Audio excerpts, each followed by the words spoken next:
The name tourbillon comes from the world of watchmaking, a mechanism created in 1801 built to control balance, precision, and mechanical beauty.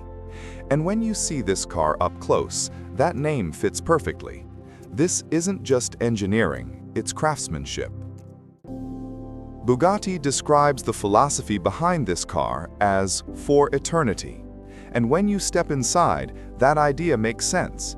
They avoided the usual digital noise and focused on building something that still feels special decades from now. In a world full of screens and touch panels, the tourbillon goes the opposite direction. It leans into mechanical purity. The materials, the layout, even the smallest components feel like they were shaped to last more than a lifetime. And this isn't a modified Chiron. The tourbillon sits on a completely new platform with no shared parts. Every proportion, every curve, and every detail has been rethought from the ground up. The analog instrument cluster is built like a Swiss timepiece, crafted from titanium and sapphire, moving with the precision you'd expect from luxury watchmakers. It feels rare, intentional, and unlike anything in a modern hypercar. The steering hub is another unique decision. When you turn the wheel, the center stays perfectly still, keeping the gauges clear at all times. Simple, mechanical, and surprisingly natural when you use it. There is a screen, but it stays hidden until you need it. It rises only on command, and when you're done, it disappears, letting the cabin return to its clean, analog feel. And then there's the crystal start lever. Not a button, but a physical piece you pull to wake the engine. It gives the act of starting the car a sense of weight, a moment that feels mechanical and deliberate. Inside the tourbillon, everything is placed with intention. Leather, aluminum, sapphire, crystal, all chosen to age beautifully. It's a cabin built not just for today, but for the long future this car is meant to live in. Part 2. The heart. The V16 engine, Bugatti didn't carry over the old W16. The tourbillon uses an entirely new powertrain. It starts with a naturally aspirated V16, 1 meter long, developed with Cosworth. It feels more mechanical and raw than the old engine, and much cleaner in how it delivers power. This V16 is naturally aspirated, no turbos. It revs to 9,000 RPM, which is wild for a 16-cylinder engine. The sound is something you don't expect from a modern hypercar, more like an old Formula One car. Clean and high-pitched instead of heavy. The engine doesn't work alone. The tourbillon uses 3 electric motors, 2 at the front and 1 at the rear. Together, they add up to 800 horsepower on their own. So even without the V16, the car can move like a proper EV. The system feels seamless, not like a hybrid trying to hide its electric side. The numbers are serious. The V16 alone makes 1,000 horsepower. The electric motors add another 800, so in total, the tourbillon produces 1,800 horsepower. But what matters more is how smooth it feels when everything works together. It doesn't hit you violently, it builds speed in a controlled, linear way. It can actually drive around 60 kilometers on electric power alone. And in electric mode, it's almost silent. That's useful in cities, and honestly, it suits the car's personality. You can cruise quietly, and then when you want the full experience, the V16 wakes up instantly. Something important, this isn't a Chiron update. Bugatti didn't reuse parts. They built a new platform with a new layout and a brand new naturally aspirated V16. From the way it sits to the way the powertrain responds, it feels like a fresh chapter for Bugatti rather than a continuation of the old one. The combination of a high-revving V16 and a modern hybrid system gives the tourbillon its own identity. It feels mechanical, but still clean and controlled, not trying to replace the Chiron, but redefining what comes after it. Part 3. Exterior Design and Aerodynamics. The tourbillon's exterior is shaped with a purpose. The body sits lower and wider than the Chiron, and the lines are cleaner, with less decorative styling and more focus on airflow. Even in a busy environment, the design looks controlled and technical. Up front, the wider horseshoe grille and the air channels under the headlights move a massive amount of air through the radiators and around the body. None of it is for show. Every opening helps reduce drag and improve cooling. Along the sides, the flying fender design pushes air from the front toward the rear with very little turbulence. It keeps the car stable at high speed and reduces the dirty air that usually builds up around the front wheels. At the back, the diffuser does most of the aerodynamic work. It's huge, starting far under the seats and extending through more than half the car's length. That allows the Tourbillon to generate serious downforce without needing a large fixed wing. The rear wing itself stays hidden most of the time. It only rises when the car needs extra braking force or added downforce. At normal speeds, the body stays clean and uninterrupted. Even the doors play a role. The dihedral setup opens forward and upward without disturbing the side airflow.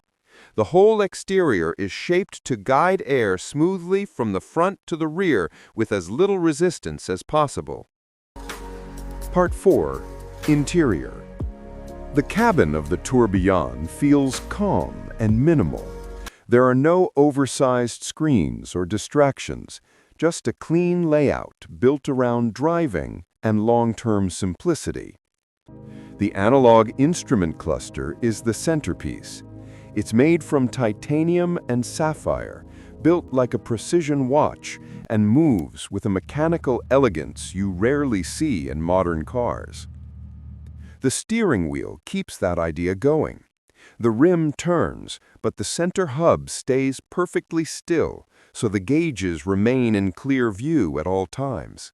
It's simple, mechanical, and surprisingly natural. Everywhere you look, the materials feel deliberate.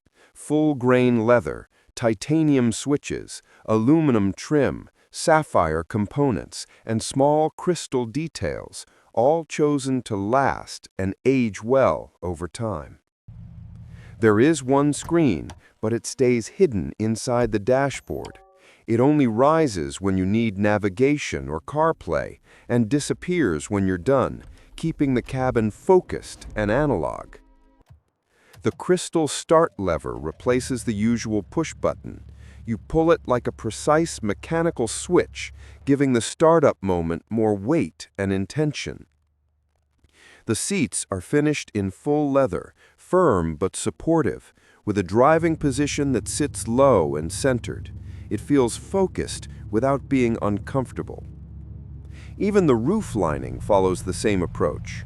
Clean stitching, premium materials, and a design that keeps the cabin open and simple, with better visibility than most hypercars.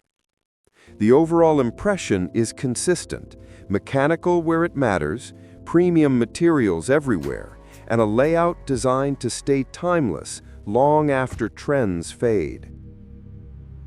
Part 5. Performance, Speed, and Exclusivity.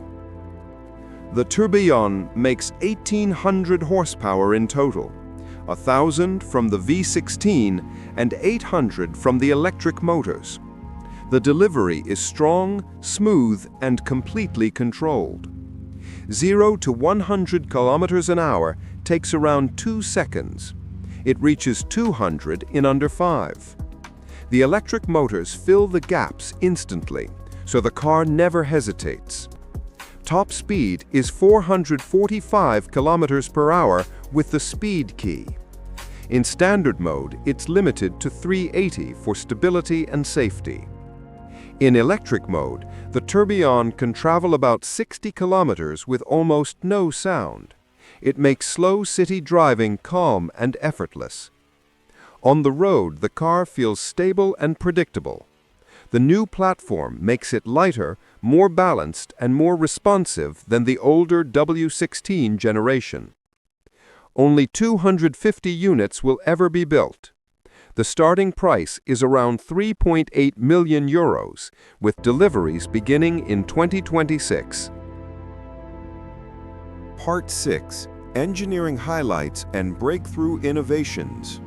The luggage space has been rotated from a horizontal layout to a vertical one, giving it noticeably more room while also helping the front of the tourbillon channel air more efficiently. The rear diffuser is massive. It actually begins underneath the seats and stretches across over half the car's entire length. Part of the rear wheel suspension sits directly in the Venturi tunnel airflow, but thanks to its wing-inspired design, it doesn't hurt aerodynamics at all. Bugatti uses 3D printing for the tourbillon suspension components, with AI shaping the parts for maximum performance, which results in these organic, almost sculptural forms. Advanced 3D printing makes many of the suspension pieces lighter, cutting overall weight while still keeping the structure extremely strong. The rear diffuser isn't just aero, it also houses part of the crash structure, which removes the need for a traditional crossbeam and frees up space for bigger Venturi tunnels. Because the new V16 is narrower and longer than the old V16, Bugatti was able to create much larger Venturi tunnels beside it, roughly double the size of the Chiron. This layout improves rigidity, improves weight distribution, and even makes room for the hybrid system to deliver more than 60 kilometers of electric driving. Everything in the drivetrain has been integrated in a way that keeps the tourbillon's center of gravity low and reduces overall weight compared to the previous model. The powertrain on the rear axle of the tourbillon consists of an 8.3-liter naturally aspirated V16 engine, an 8-speed dual-clutch transmission with torque vectoring, and a 250-kilowatt electric motor. The hybrid system includes a front E-axle with 2 independent motors, each powering its own front wheel for better control and instant electric response. In the Équipe Pure Sang configuration, the car comes standard with performance seats, designed for better side support and finished in full Alcantara for a sporty yet refined interior feel. One of the main ways the tourbillon cuts aerodynamic drag is by reducing its frontal area, a simple change that pays off massively at high speeds.